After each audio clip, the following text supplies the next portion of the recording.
दोस्तों, रिस्पेक्ट कोई लग्जरी वाली चीज नहीं है। एक बेसिक एक्सपेक्टेशन होती है कि जब कोई आपसे मिले, आपसे बात करे तो इज्जत से करे, खास करके वो लोग जिनके साथ उठना बैठना होता हो। लेकिन अक्सर ऐसा होता नहीं है। कुछ लोग जब आपके साथ कंफर्टेबल हो जाते हैं तो उन्हें ये लगने लगता है कि इसकी तो कोई बाउंड्री नहीं है, जो मन में आए बोलो, जैसा सही लगे वैसे बर्ताव करो, इसे किसी बात का बुरा नहीं लगता। लेकिन सच्चाई यह है कि अपमान होने का बुरा सबको लगता है। फर्क सिर्फ ये जानने का है कि अगर कोई आपकी रिस्पेक्ट नहीं कर रहा है तो आपको उनके साथ डील कैसे करना है। मैं बताता हूं कि लोगों को ऐसा कब लगता है कि उन्हें आपकी रिस्पेक्ट करनी चाहिए।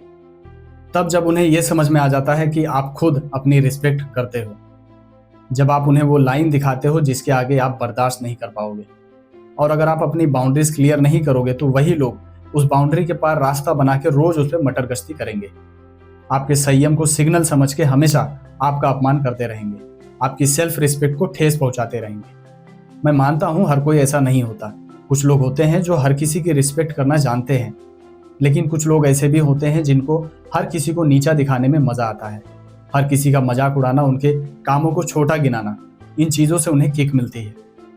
ऐसे लोगों के सामने संयम बरतने का कोई मतलब नहीं, सफाई देना कि अरे ऐसा नहीं है। उन्हें इंटरेस्ट ही नहीं है आपकी एक्सप्लेनेशन में, वो बस मजे लेना चाहते हैं।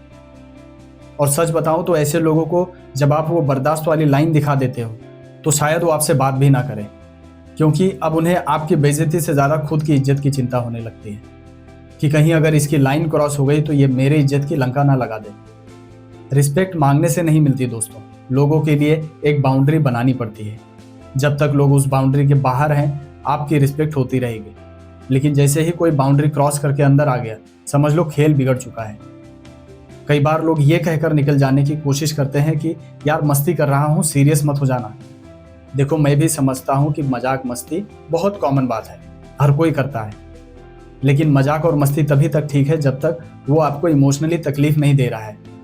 लेकिन जब आपको ये फील होने लगे कि सामने वाला आपको इमोशनली हर्ट कर रहा है, आपका कॉन्फिडेंस तोड़ने की कोशिश कर रहा है या आपको छोटा फील करा रहा है, तो उसे वहीं रोक दो। जैसा भी फील हो रहा हो उसे बताओ, उससे कहो कि तुम जो बोल रहे हो वो मुझे छोटा महसूस करा रहा है और मैं ऐसा होने नहीं दूंगा। ज्यादातर केसेस में इतना कह देने से भी सामने वाले को बर्दाश्त वाली लाइन दिख जाती है और लोग आगे से उस बात का ध्यान भी रखते हैं। लेकिन जिन्हें फिर भी ना समझ में आए तो देखो, आप कोई पेड़ तो हो नहीं कि कोई आएगा जो मन में आया बोलेगा, इंसल्ट करेगा और आप बस चुपचाप खड़े होकर देखते रहोगे।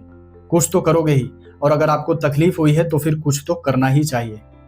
अगर कुछ नहीं कर सकते या कुछ बोल नहीं सकते तो कम से कम उस बंदे से दूरी तो बना ही सकते हैं। कोई ना कोई तो रिएक्शन देना ही पड़ेगा, क्योंकि अगर कोई आपके रिस्पेक्ट नहीं कर सकता, जो बहुत बेसिक चीज है, समझाने से भी ना समझ रहा हो, तो ऐसे लोगों से जितना कम मिलो, जितनी कम बात करो, उतना ही अच्छा है। ऐसे लोगों की प्रॉब्लम पता है क्या है?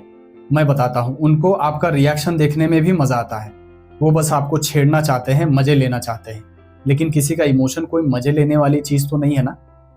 अगर किसी की बात से आपको तकलीफ हो रही हो और वो उस तकलीफ का भी मजा लेने लगे तो फिर उस बंदे में कोई प्रॉब्लम है।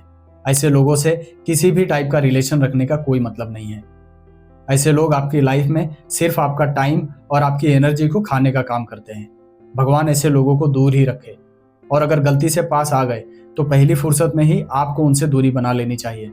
ध्यान रखना कि आपका अपमान करने में कोई कंफर्टेबल ना हो जाए, क्योंकि आपका टाइम, आपकी एनर्जी और आपके इमोशंस, हर चीज की वैल्यू है।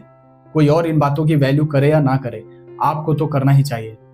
अगर ये वीडियो अच्छी लगी हो तो लाइक करके कमेंट सेक्शन में लिखकर हमें बताना कि कभी किसी ने आपको छोटा महसूस कराने की कोशिश की तो आपने उनके साथ कैसे डील किया। इस वीडियो को अपने दोस्तों और परिवार के साथ शेयर जरूर करना, क्योंकि रिस्पेक्ट हर किसी को प्यारी होती है। और अगर आप चैनल पर नए हैं तो मिनट्स ऑफ मीनिंग को सब्सक्राइब कीजिए। मैं आपसे फिर मिलता हूं आने वाले वीडियोस में। तब तक के लिए टेक केयर एंड बाय।